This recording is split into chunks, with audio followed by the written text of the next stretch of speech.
tu boton Ini kan naniala. saya bingung awat tong. Hmm. Awat kan ngalahir di Jawa na tong. Di Jadi Jawa di mana? Bandung? Bandung. Bandung. Sunda. Nah, jadi mengenal panggil apa itu kan kita nggak tahu nih ini dasarnya panggil apa, matematikanya apa gitu kan. Kenapa sih saya harus panggil udah, ya mungkin udah keturunan mungkin ya. Tapi kan kadang-kadang suka saya panggil apa ya gitu kan. Saya panggil apa ya gitu kan. Itu sebenarnya dasarnya apa gitu kan. Apakah ada tatanan SOP-nya gitu kan. Yang memang bentukan kamu kalau ke sini, kalau ke atas satu panggil ini, kalau ke bawah panggil opung atau kemana gitu kan.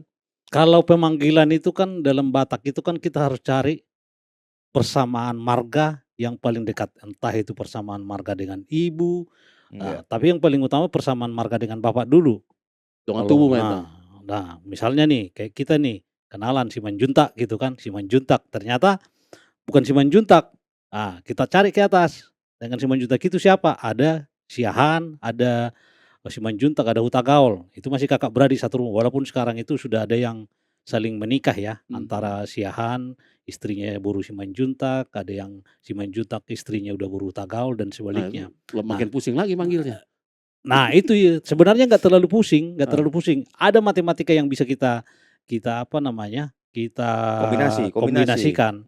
Jadi misalnya kalau misalnya tulang nan tulang itu pasti dari keluarga mama.